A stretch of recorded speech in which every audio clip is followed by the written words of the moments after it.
The system in this country is not democracy. This is Bob Avakian, Revolution number 82. If you ask people, what is the system we have in this country? Almost everybody will say democracy, even if many think this democracy has problems, even very serious problems. The reason almost everybody will answer this way is because that is how they have been conditioned and propagandized to think since they were very small by the educational system, the politicians, the media, and all the other dominant institutions of this country. Well, almost everybody would be wrong. The actual answer to the question, what is the system that rules in this country, is that it is the system of capitalism. The capitalist economy is the foundation for the whole system in this country. And the democracy that exists is democracy on the basis of this capitalism. In the capitalist system, a relatively small number of people, the capitalist class, owns the major means of production, land, factories, and the technology and machinery, as well as the raw materials that are used in production. Those who own these means of production profit from the labor of those who do not own them and are therefore forced to work for those who do. Capitalism is based on exploitation. What is this exploitation? Profiting from the labor of others, working them in conditions that create the greatest profit for the capitalists, regardless of the effect on these workers. The capitalists themselves are compelled to drive the workers this way because each capitalist is in competition with other capitalists. This is the basic situation, the basic nature and relations of this system. I explain this more fully in 2 articles on exploitation and putting an end to exploitation and oppression, as well as the article Commodities and Capitalism and the Terrible Consequences of This System, all of which are available at revcom.us. The capitalist economy sets the terms for the system as a whole, including the political institutions, the educational system, the dominant culture and ruling ideas, the superstructure of this system. If you have a capitalist economic foundation, then the superstructure of politics and ideology that exists on the basis of this foundation has to be in line with that foundation, or the system will not be able to function. This is true of any structure or any system. The foundation sets the terms and the limits for what the superstructure will be. Imagine trying to put a wooden roof with heavy logs on top of a hut made of straw.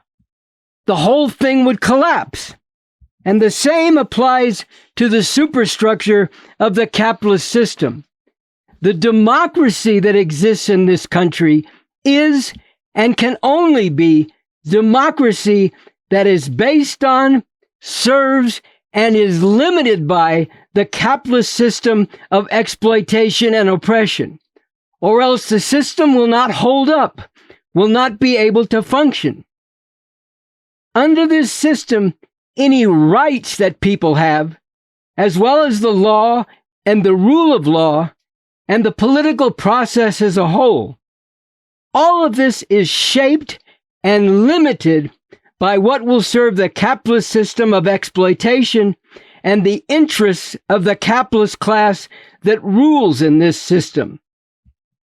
Anything or anyone that seriously threatens or is seen as seriously threatening the rule of the capitalist class or the basic functioning and stability of the capitalist system will be suppressed by that ruling capitalist class and its institutions of violent repression, especially the armed forces and police, as well as the courts. In the capitalist system, with the capitalist economy as the foundation for the system as a whole, it is formally declared that there is freedom for everybody. Nobody is supposed to be owned as slaves, and supposedly nobody is restricted by law and custom to certain inferior positions. And there is the principle of formal equality. Everyone is supposedly equal in terms of opportunity and equal before the law.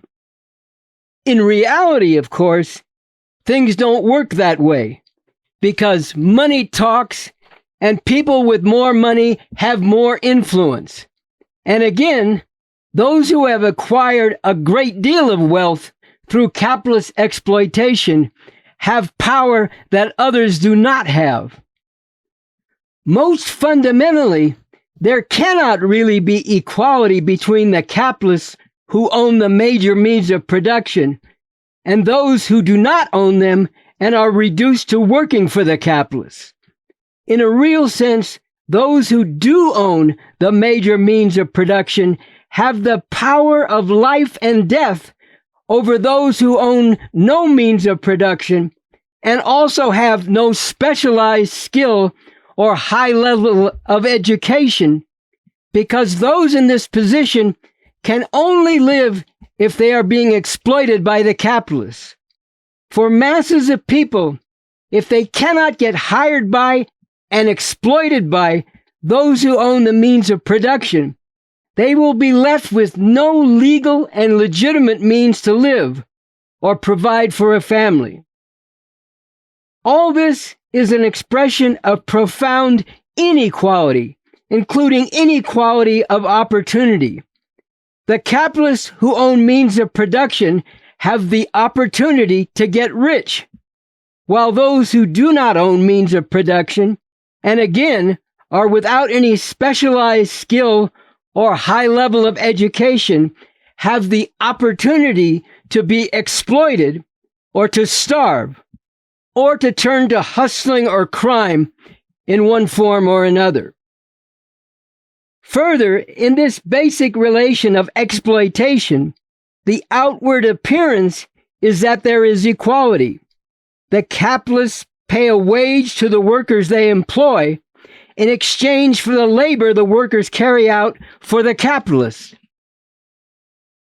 But the reality is this: the wage the workers receive is equal to only part of the wealth that they create through their labor, and surplus wealth, surplus value that the workers create beyond what is equal to their wages goes to the capitalists. That is the dirty little secret of capitalist exploitation. It is the basis for capitalist profit, and in fact, for the functioning of the capitalist system as a whole. Along with that, where certain races and other social groups have historically been discriminated against, there is that whole dimension of inequality. So the formal equality of the capitalist system covers over a great deal of inequality. And the most essential freedom in capitalist society is freedom to be dominated by and to operate within the confines of the capitalist system. Even though individuals within the exploited and oppressed groups in society may rise to a more privileged and wealthy position, or in a few cases, even become part of the ruling class, the masses of exploited and oppressed people cannot do so within the confines of this system of capitalism. The idea that everybody can do so is one of the main and most important illusions that is constantly propagated by the ruling class as a means of keeping people loyal to this system and limiting their vision and aspirations to what is said to be possible within this system.